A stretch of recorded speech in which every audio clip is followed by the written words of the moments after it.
কঠোর পুলিশি নিরাপত্তা এবং হাজার হাজার ভক্তের জয়ধ্বনির মধ্য দিয়ে সোমবার সন্ধ্যায় বিসর্জন হল বল্লা রক্ষাকালী মায়ের বল্লা কালী পূজা 2024।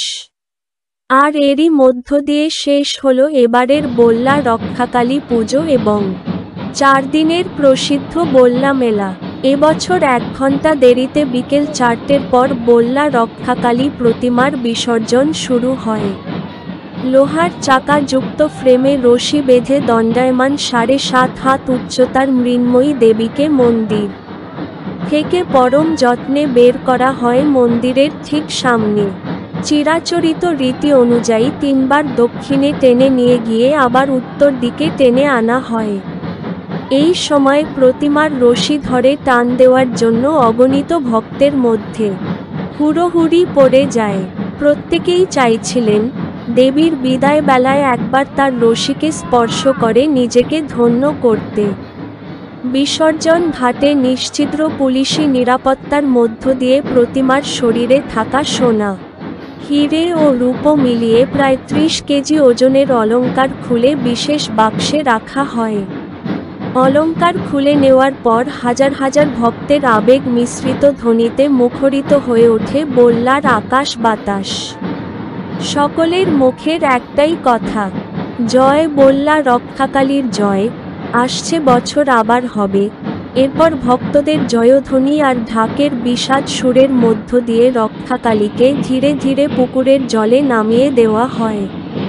মেলা কমিটির কর্মকর্তা থেকে সদস্য সর্বোপরি হাজার হাজার সাধারণ ভক্তের আবেগাশ্রু ঝরে পড়ছিল দেবীর বিদায় বেলায়। সব শেষে বিসর্জন ঘাট থেকে পবিত্র জল নিয়ে গিয়ে মন্দিরকে ধুয়ে পরিষ্কার পরিচ্ছন্ন করে 4 দিনের বল্লা মেলারও সমাপ্তি ঘটে। बोल्ला काली पूजा 2024।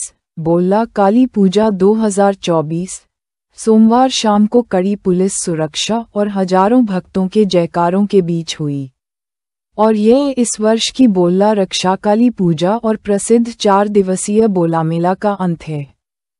इस वर्ष बोल्ला रक्षाकाली प्रतिमा का विसर्जन 1 घंटे देर से दोपहर 4 बजे के बाद शुरू हुआ।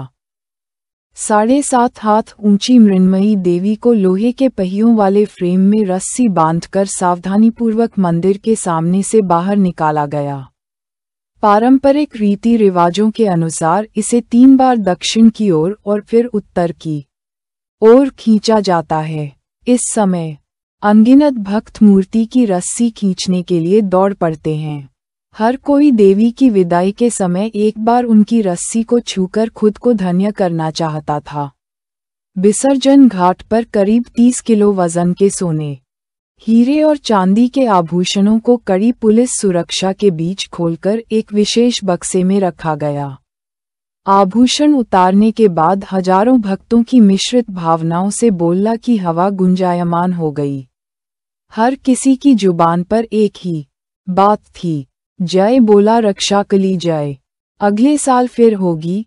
फिर भक्तों के जयकार और ढाक की मातमी ध्वनि के बीच रक्षाकाली को धीरे धीरे तालाब के पानी में उतारा गया।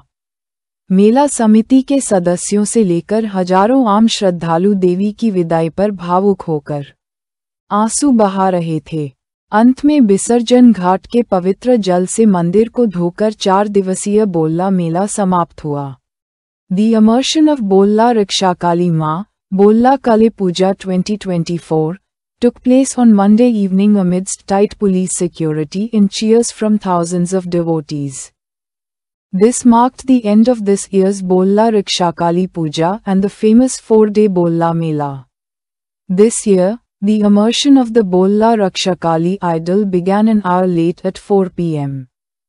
The 7.5-foot tall clay idol, tied to a frame with iron wheels and standing on a rope, was taken out of the temple with utmost care right in front of the temple. As per the traditional custom, it was pulled 3 times to the south and then pulled again to the north. At this time, countless devotees rushed to pull the idol's rope. Everyone wanted to touch the rope of the goddess once to bless themselves. At the Basarjan Ghat, amidst tight police security, the gold Diamonds and silver ornaments weighing about 30 kilograms on the idol's body were removed and placed in a special box. After the ornaments were removed, the air of the Bolla became filled with the emotional sounds of thousands of devotees. Everyone had one thing on their lips: Jai Bolla Raksha Kali's victory. It will be again next year. Then, amidst the joyful sounds of the devotees and the sad tune of the drums, Rakshakali was slowly lowered into the pond. From the officials of the fair committee to the members, thousands of ordinary devotees were shedding tears of emotion as the goddess bid farewell. Finally, the 4-day Bolla Mela ended with the holy water being taken from the Basarjan Ghat and the temple was washed and cleaned.